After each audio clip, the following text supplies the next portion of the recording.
نحمده ونصلي على رسوله الكريم اما بعد فاعوذ بالله من الشيطان الرجيم بسم الله الرحمن الرحيم.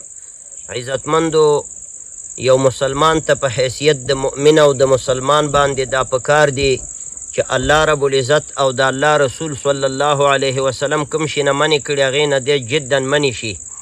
او په دې ذریعه باندې او په دې وسیله باندې د آخرت ټولې کامیابیانې او جنتونه ځان دپاره حاصل کړي. یو د هغه شیانو نه چې الله سبحانه وتعالی د هغې نه منې کړي هغه عیاشي او فحاشي ده. پردو زنانو سره خبرې کول یا د موبایل په ذریعه یا مستقیما مخامخ او ښځو سره د فحشاو خبرې بدرګه کول او دارنګې غلطې خبرې کول یا مخامخ او یا په وسیله د موبایل باندې دینه الله رب العزت او د الله پیغمبر منې کړي ده او دام یوه نوعه زنا ده. ما له بعضې ورونو دلته د یو چا نوم واغستو، ما خو خدای شته نه دی لیدلی، خو ما ته یې څه بیان وکړو چې د ولی الله په نوم باندې یو کس دی په خارج کې او هغه زنانو سره داسې خبرې کوي. نو زه عموما یوازې دې شخص ته نه دته هم علی الخصوص او عموما ټولو مسلمانانو ته د اصلاح په نیت باندې دا خبره ترهیبا او ترغیبا کومه چې دا ګورې د آخرت ډېره لوی جرم او لویه ګناه د پردو ښځو سره خبرې کول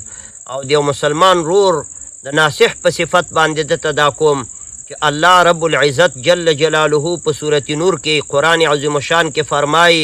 ان الذين يحبون ان تشيع الفاحشة في الذين آمنوا لهم عذاب علیم. یقینا هغه کسان چې فاحشه او سپک کارونه خوري په مؤمنانو کې، یعنی په دې کوشش کې دی چې مسلمانانو کې عیاشي او فحاشي خوره شي او مسلمانانو کې د سپک حرکات او خبرې خوري شي او د مسلمانانو د نارینه او زنانو په مابین کې سره کم پرده چې ده او هغه ستر چې دی هغه نزاکت د منځه لاړ شي او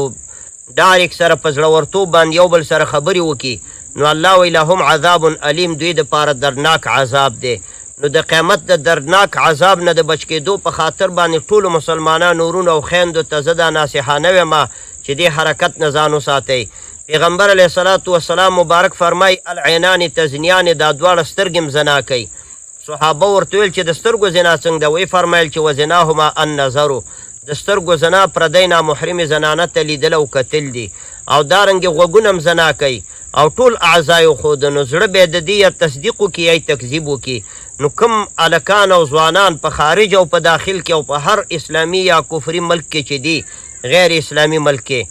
دوی چې زنانو سره کوم ازادي کوي او د فحاشۍ خبرې کوي، نو د الله نه دې ویریږي، په دې دنیا کې دم د الله د عذاب نه ویریږي. ځکه الله پاک دې ځای کې فرمایي لهم عذاب علیم فی الدنیا والآخره، درناک عذاب دنیا کې ورکوم آخرت کې.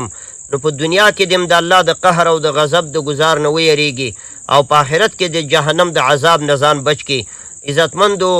ځوانانو ورونو او خویندو دا ژوند ډېر لنډ دی، د دې دنیا ژوند دا ډېر لنډ دی، ډېر لنډ وخت دپاره او لږ محال دپاره الله دې دنیا ته موږ رالیږلي و، امتحانن یې رالیږلي و. الله رب العزت وی الم نجعل له عینین ولسانا وشفتین وهدیناه النجدین.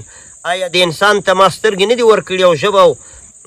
شونډې مې ورکړي او اعضا د بدن او بیا مې ورته دوه لارې ښودلي چې دا نیکه لار ده او دا بده لار ده. نو د عیاشۍ لار دا بده لار ده، دا د اسلامي احکامو نه او د اسلامي اصولو نه دا خلاف ته، په دې باندې الله او د الله رسول خفه کېږي. دې نه جدا منې شي او توبه ترې وباسئ. څوک چې په عیاشۍ کې مبتلا دی، پردو ښځو سره په خبرو او ګپ شپ کې مبتلا دی، نو دې نه دې الله ته توبه وباسي. هغه هر څوک چې دی زموږ مسلمان رور دی چونکې ایمان لري، کلمه وایي، مونځ کوي او الله یو ګڼي، د الله پیغمبران مني، ورځ د قیامت عذاب او ثواب باندې عقیده لري او بیا هم په عیاشۍ فحاشۍ کې مبتلا دی، نو زه ورته د نصیحت په شکل د ورورګلوۍ په شکل باندې ویمه چې دې شي نه توبه وباسئ او الله رب العزت ته راجع شئ او د الله صحیح بندګان ځانونه نه جوړ کړئ او د الله د رحمت او د جنتونو او د الله د دیدار قابل ځانونه وګرځوئ. دغه سترګې الله رب العزت مونږ ته دې دپاره راکړي چې دنیا کې په دې سترګو قرآن ته وګورو او په آخرت کې به په دې سترګو باندې الله ته ګورو. دنیا کې په دې سترګو باندې د الله عجایبات وګورو، په دې کائناتو کې فکر وکړو د الله عجایبات وګورو. ویتفکرون فی خلق السماوات والارض، نه دا چې په دې باندې پردی ښځې وګورو او نامحرمې زنانه وګورو او هغې سره پې ګپې شپې ولګو، نو دې باندې الله پاک آخرت کې زموږ مواخذه کوي. دې نه ځانونه بچ وساتئ. هغه چې هر څوک دی